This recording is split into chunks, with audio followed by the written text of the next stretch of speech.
está começando o Religare Conhecimento e Religião. Como desenvolver um processo econômico de produção ecológico e com centralidade na vida humana e não no mercado? Hoje no Religare nós vamos conversar com o professor professor Armindo Teodósio, do Departamento de Administração da PUC Minas, e nós vamos falar sobre a crise do modelo econômico. Theo, um prazer recebê-lo aqui no Religare, bem-vindo. Prazer é meu, olá a todos e todas, prazer reencontrá-lo. Sim, uma alegria.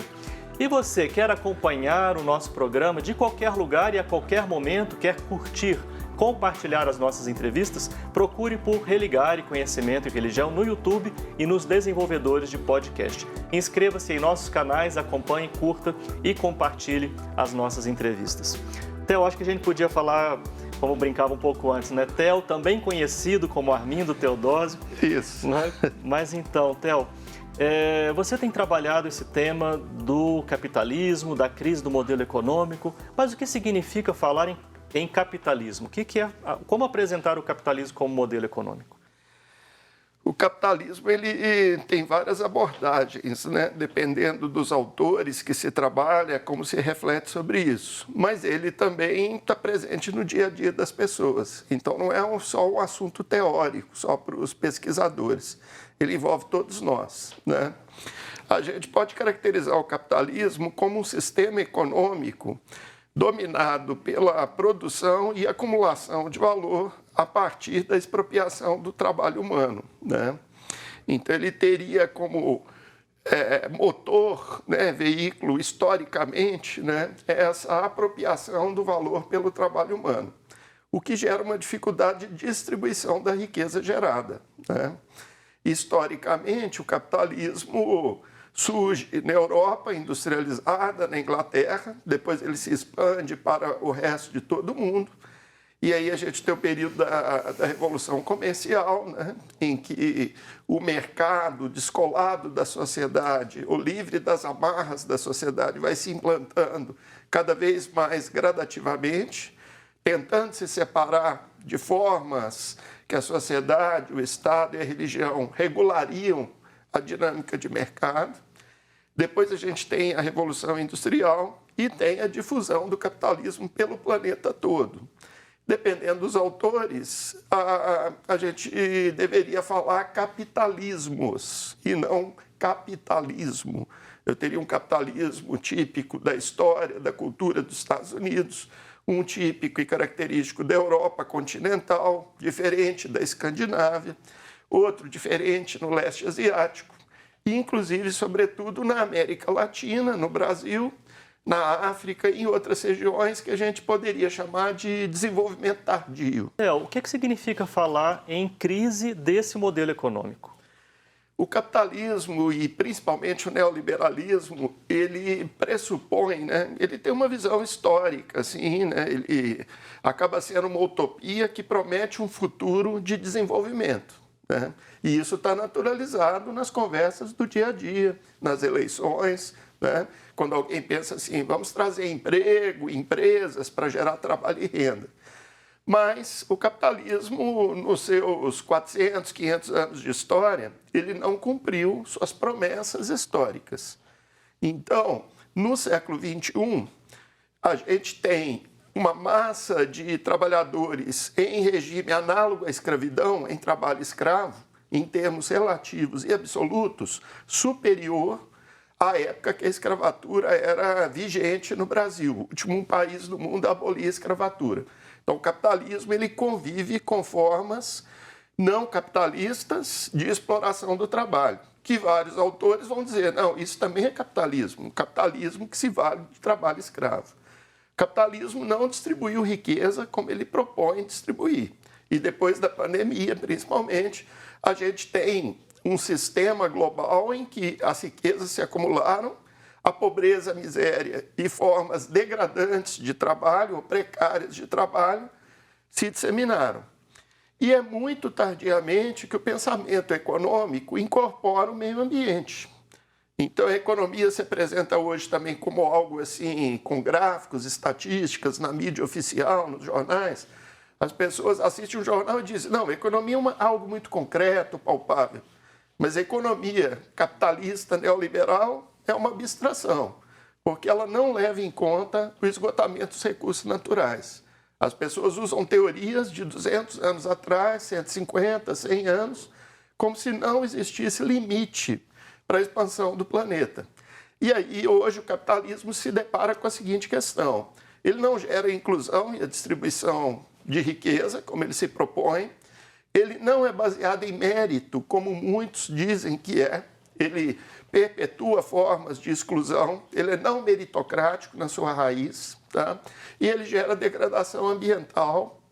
E ele privatiza ganhos e socializa prejuízos. Ou seja, alguns poucos têm ganhos econômicos, ganhos culturais, ganhos de qualidade de vida, e a maioria absoluta das comunidades paga esse preço através dos impactos negativos que elas sofrem, com a difusão de sistemas que não têm regulação do Estado, da sociedade, sistemas econômicos, ou com o Estado arcando por esses prejuízos, contra catástrofes, desastres, tragédias, com a dificuldade de gerar proteção social, né? Então, o capitalismo no século XXI, ele venceu a batalha com o socialismo real, depois da queda do Muro de Berlim. Venceu, mas não ganhou, porque não se estabeleceu um sistema econômico capaz de gerar prosperidade Sim. de forma ampla. Falando da nossa época, mas olhando aí pelo menos para os últimos 100 anos, há sinais de esgotamento desse modelo nos últimos tempos? Há sinais e o capitalismo passa por crises cíclicas. Tem até estudiosos que não são de esquerda, porque também é um equívoco imaginar que quem faz críticas ao capitalismo ou ao neoliberalismo é alguém orientado à esquerda. Não, tá? Existem várias abordagens, algumas delas são de centro até direita, que mostram esgotamento e crises cíclicas do capitalismo. Na década de 30 do século passado, a gente tem uma crise muito grande, porque vigorava uma economia liberal sem regulação do Estado. E isso, inclusive, para muitos, está na raiz também das duas grandes guerras que acontecem. E depois das duas grandes guerras se estabelece um modelo de capitalismo europeu, né, baseado no estado de bem-estar social. Também prevalece nos Estados Unidos, com algumas diferenças, no Japão, em algumas áreas. E contrapondo a ele aparece o socialismo real, né? Para muitos, e um sociólogo alemão que eu gosto muito, que é o Robert Kurz, ele diz, olha, o que aconteceu na União Soviética não foi exatamente marxismo ou comunismo, tá? Foi um capitalismo capitaneado pelo Estado. Tanto é que hoje a gente tem o modelo chinês, que a gente pode caracterizar como capitalismo com muito papel do Estado organizando a economia. Esses sistemas têm crises cíclicas. A partir dos anos 70, esse modelo vai entrando em crise, essa crise se aprofunda brutalmente em 2008. Né? E agora, para alguns, a gente vive uma fase de um capitalismo baseado no anarcocapitalismo ou no necrocapitalismo, no qual alguns grupos empresariais fazem prevalecer seus interesses sobre todo o planeta, não apenas sobre países, com a socialização de muitos malefícios para a sociedade, né? E com a acumulação de lucro para alguns. Anarco porque destrói a sociedade e traz caos, né? Ou capitalismo predatório, pirata, né? E necrocapitalismo no sentido de que é um capitalismo que mata, né? Ele mata de várias formas e tem vários setores econômicos, se a gente faz essa análise histórica. Ele é baseado na escravidão e na mortandade das pessoas. Mais especificamente, aqui no Brasil, na América Latina e em outros países, o setor extrativista mineral, a mineração, associado à escravidão, historicamente, tá? E a expropriação de riqueza de um território em detrimento da população, com a concentração de ganhos para poucos grupos, né? A gente vai ter a oportunidade de continuar conversando sobre vários dos aspectos que você trouxe aqui, né? Mas para a gente concluir esse momento, é possível falar, né, em um minuto, né, na possibilidade da mudança do modelo?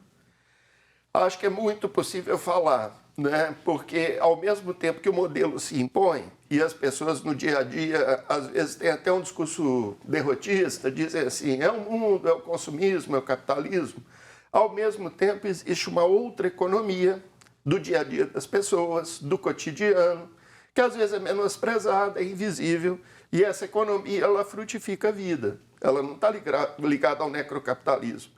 E ela se baseia em formas que a gente acreditaria que não existem ou são anacrônicas, não devem existir, como a solidariedade, a cooperação, a divisão de resultados, não a partir exatamente só da contribuição do trabalhador para a performance da empresa, mas das necessidades reais da vida do trabalhador.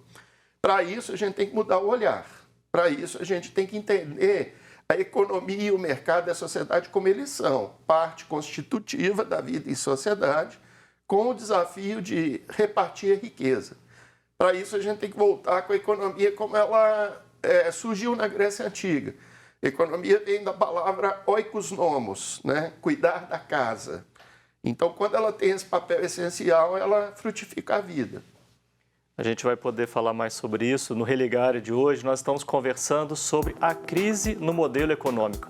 E aqui conosco está o professor Armindo Teodósio, ele é professor do Departamento de Administração da PUC Minas. Nós vamos fazer um rápido intervalo, voltamos já.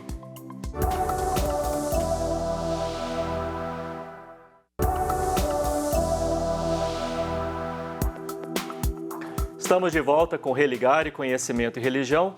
Hoje, o professor Theo, do Departamento de Administração da PUC Minas, veio aqui ao Religare e nós estamos conversando sobre a crise no modelo econômico. Theo, várias vezes você falou que o modelo capitalista não leva em consideração, por exemplo, as questões relacionadas ao meio ambiente, né? Onde que esse tema, né, aparece hoje como central nesse debate? Hoje é praticamente impossível você educar alguém para ser um profissional da área de economia e gestão, que é a minha área, sem você falar nas questões ambientais. Mas ainda perdura entre as pessoas a ideia de que proteger o meio ambiente gera custo e gera prejuízo. Então você tem ou que fazer uma escolha, ou eu gero progresso, trabalho, renda, desenvolvimento, ou eu protejo o meio ambiente. Isso é uma falácia. Essa é uma visão de 40 anos atrás que já caiu por terra. As escolas de negócio e o pensamento econômico, ele incorpora o meio ambiente de diferentes formas. Tem uma visão capitalista, neoliberal, de questões ambientais, que vai dizer assim, um dia no futuro, quando os recursos naturais estiverem escassos, o mercado vai resolver, porque vai custar caro, vai ter inovação ambiental, tecnológica, e isso se resolve. O neoliberalismo, como um dos tipos de capitalismo, ele é quase uma religião, ele é profético e ele tem respostas em si mesmo, né? Mesmo quando ele não consegue resolver os problemas, ele joga a resposta para o futuro. Existem outras formas de pensar isso e desde os anos 50 a teoria econômica trabalha com as questões ambientais, em que se leva, por exemplo, em conta o metabolismo social, qual que é o gasto social, quais são os problemas para se produzir de determinada forma e qual é a relação que as sociedades humanas precisam estabelecer com o meio ambiente para utilizar o meio ambiente sem destruí-los, né? E aí o pensamento econômico avançou muito em termos de, por exemplo, geração de serviços ambientais, pagamento por serviços ambientais, né? Geração de regeneração, né? E de valorização daquilo que o sistema capitalista tradicional não valoriza. O sistema capitalista tradicional, por exemplo, ou a visão tradicional, ele, para funcionar, vamos pensar Belo Horizonte, uma grande cidade, ele precisa de um trabalho dentro das casas, que é o cuidado das pessoas. E, historicamente, ele é feito por mulheres, não por homens, na sociedade machista, patriarcal que a gente tem. Ou seja, para alguém sair para trabalhar, alguém tem que cuidar das crianças, dos idosos e tudo mais, né?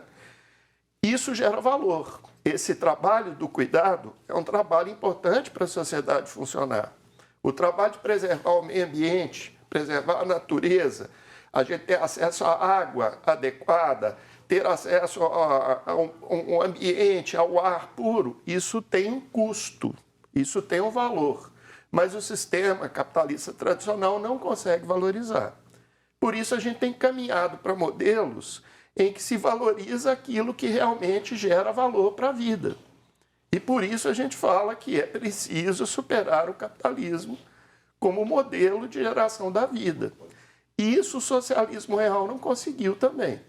A maior catástrofe ambiental que a gente conhece foi Chernobyl, e foi dentro do sistema do socialismo real, porque também se baseou em industrialização, né?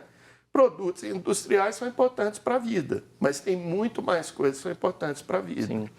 Você tem acompanhado, no âmbito da Igreja Católica, o chamado do Papa Francisco para pensar o modelo econômico, as críticas que vêm sendo apresentadas, os limites, né, no que vem sendo conhecido como economia de Francisco e Clara? E como é que você vê esse movimento, esse chamado que extrapola os limites da Igreja Católica?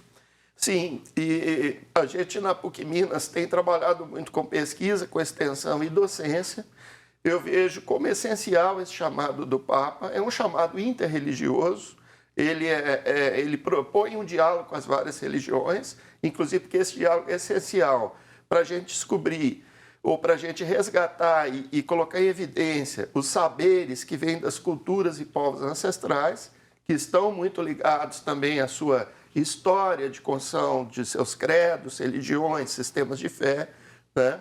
Mas é um chamado principalmente para educar a juventude, conversar com a juventude, porque os futuros líderes vão comandar o planeta, vão tomar decisões no Estado, nas empresas, no mercado, na sociedade civil, na sua vida social, religiosa. E, infelizmente, a gente tem gerações que naturalizaram a ideia de que capitalismo, economia, é isso mesmo, alguns vão ter que ganhar, outros vão ter que perder, que a sociedade é feita só de competição e egoísmo, que no mundo moderno não tem como fazer um contraponto ao extremo consumismo.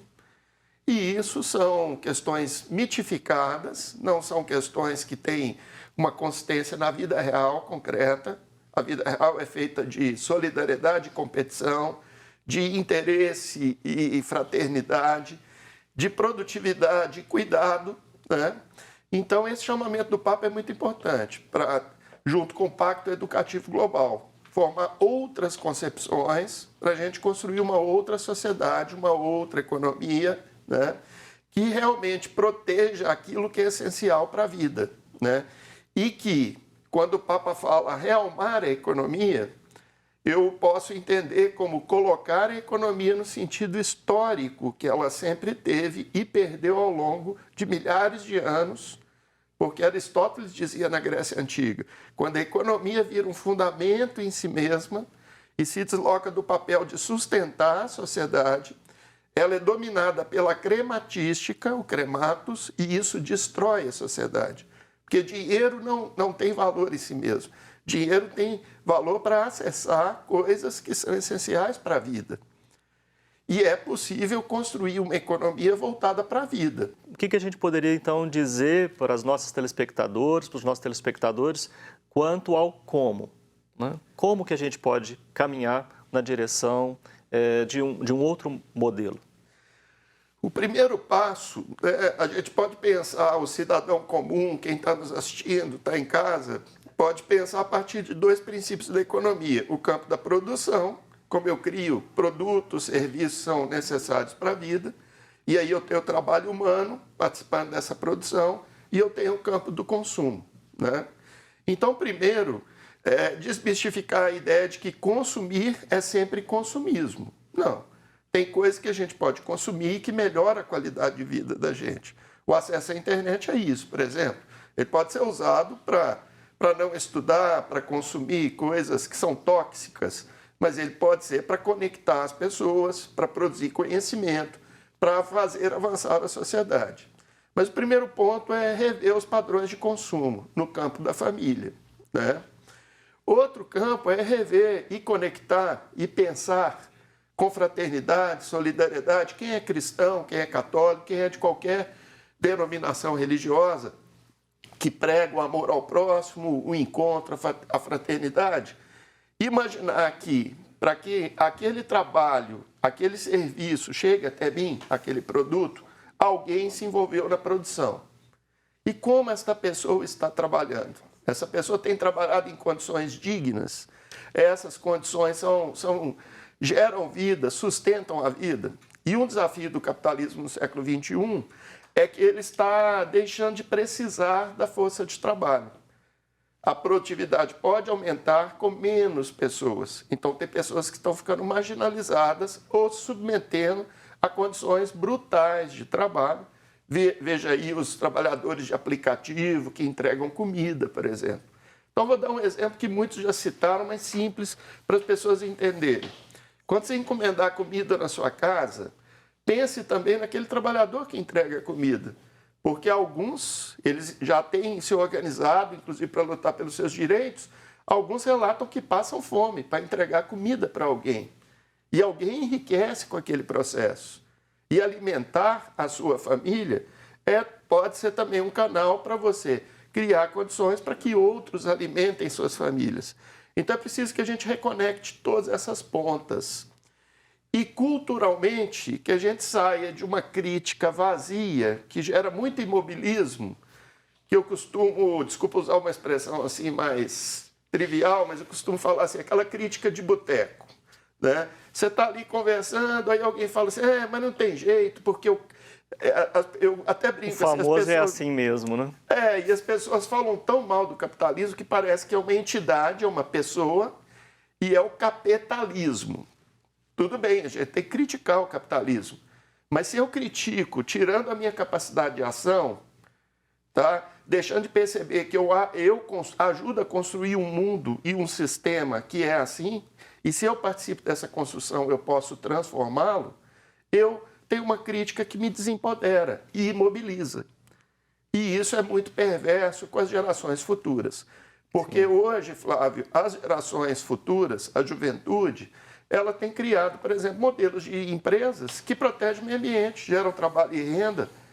E você conversa com vários jovens, eles vão dizer, olha, eu não quero ser uma pessoa assim, que tem milhões de posses, sou um diretor de uma grande empresa e tal. Mas a gente sempre enxerga o lado ruim das coisas e não consegue enxergar a potência que existe. Por isso que na economia de Francisco e Clara, um dos 10 princípios da articulação brasileira para a economia de Francisco e Clara é: eu creio nas periferias vivas, eu creio na potência das periferias. Na periferia tem vida, tem problemas, claro que tem, mas tem potências também. Esse é o convite que o Papa faz. Theo, muito obrigado pela sua participação aqui no Religar. Excelente conversa no programa de hoje. Somos um projeto de extensão do Programa de Pós-Graduação em Ciências da Religião da PUC Minas. Você pode conhecer as nossas atividades e cursos de mestrado e de doutorado acessando a página pucminas.br/ppgcr. Obrigado a você que nos acompanha, obrigado aqui a toda a nossa equipe. Nós voltamos na semana que vem. Um abraço muito cordial e até o próximo Religar e Conhecimento e Religião. Até lá!